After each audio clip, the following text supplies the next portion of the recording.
এজন্য দীর্ঘ 16 বছর আমাদেরকে কথা বলতে হয়েছে আওয়ামী লীগের বিরুদ্ধে, দোসরদের বিরুদ্ধে। কিন্তু 16 বছর পরে যখন আমাদের রেস্টের সময়, দেশ বিনির্মাণের সময়, তখনও আমাদেরকে কথা বলতে হচ্ছে সেই একই আওয়ামী লীগ এবং আওয়ামী লীগের দোসরদের বিরুদ্ধে। প্রিয় সহযোদ্ধা ভাইরা, আজকে সচিবালয়ে যে অগ্নিকাণ্ডটি ঘটেছে, আমি স্বচক্ষে দেখে এসে বলতে বাধ্য হচ্ছি, এই অগ্নিকাণ্ডটি কোনো ধরনের স্বাভাবিক ঘটনা নয়। এই অগ্নিকাণ্ডটি সম্পূর্ণ পরিকল্পিত উপায়ে ভারতের নরেন্দ্র মোদী এবং শেখ পরিবারের ইন্ধনে আজকে এইটা ঘটিয়েছে, এর কোনো বিকল্প নেই। প্রিয় সহযোদ্ধা ভাইরা, দেশকে নিয়ে আজকের গভীর ষড়যন্ত্র চলছে।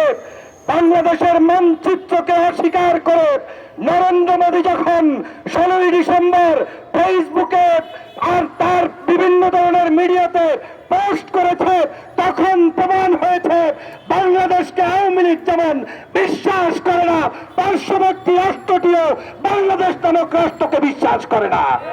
আজকের ওদের হৃদয়ে, ওদের গালের উপরে 24-এর গণঅভ্যুত্থান এবং বিপ্লবের মাধ্যমে তৎপঘাত করার কারণে ওরা দিক বিদিক হয়ে এখন বাংলাদেশের বিরুদ্ধে, মানচিত্রের বিরুদ্ধে নতুন ষড়যন্ত্র শুরু করেছে।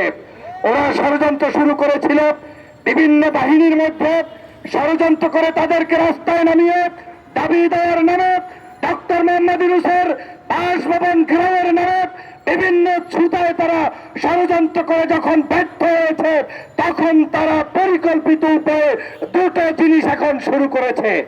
এক নম্বর হচ্ছে বাংলাদেশের 24-এর এই জুলাই বিপ্লবে যেই সহযোদ্ধা ভাইরা আজকের যুদ্ধ করে স্বাধীন বাংলাদেশে নেতৃত্ব দিয়ে দেশকে গঠন করেছে, তাদেরকে গুম করা, খুন করা, তাদেরকে রক্ত ঝরানো শুরু করেছে। আর দ্বিতীয় কাজটি হচ্ছে গোপনে গোপনে সচিবালয়ে আগুন দেব, সংসদ ভবনে আগুন দিব, মন্ত্রী পরে আগুন দিব, তারপরে প্রেস ক্লাবে দিব, বিভিন্ন জায়গায় দিব, কয়েকদিন পরে আপনাদের মতো দেশপ্রেমিক সাংবাদিকদের বাসাবাড়িতে পর্যন্ত আগুন দেবে এই আওয়ামী লীগ। অতএব আমাদেরকে এখনই সাবধান হতে হবে। আমি এই সরকারকে স্পষ্ট ভাষায় বলতে চাই, আপনাদেরকে আমরা বসিয়েছি বাংলাদেশকে এই জুলাই গণঅভ্যুত্থানকে নস্যাৎ করার জন্য নয়, বরং আপনাদেরকে বাংলাদেশের এই অবহেলিত যেই জাতিটাকে 16 বছর পর্যন্ত নির্বিচারে জুলুম করেছে, অত্যাচার করেছে, সেই শেখ হাসিনা, শেখ পরিবার, আওয়ামী লীগের প্রেতাত্মাদেরকে গুনে গুনে জাতির সামনে বিচার করার জন্য আপনাদেরকে বসানো হয়েছে। অতএব আমি বাংলাদেশের পদ্মা ব্রিজ দেখতে চাই না, আমি বাংলাদেশের ট্রেন দেখতে চাই না, আমি বাংলাদেশের রাস্তায় কি গর্ত হয়েছে সেটা দেখতে চাই না। 24-এর গণঅভ্যুত্থানের প্রথম দাবি হচ্ছে আওয়ামী লীগকে, আওয়ামী লীগের দোসরদেরকে বাংলার মাটি থেকে বিতাড়িত করবেন, সেটাই হবে আপনার প্রথম কাজ। যদি সেটা না করেন, কম্বলের মধ্যে, লেপের মধ্যে সাপ গুজে রেখে তারপরে আপনি ভাববেন যে বাংলাদেশ খুব ভালোভাবে চলবে, সেটা কিন্তু কোনোভাবেই সম্ভব নয়। আসুন বাংলাদেশকে গঠন করতে জাতীয় ঐক্যমত তৈরি করি।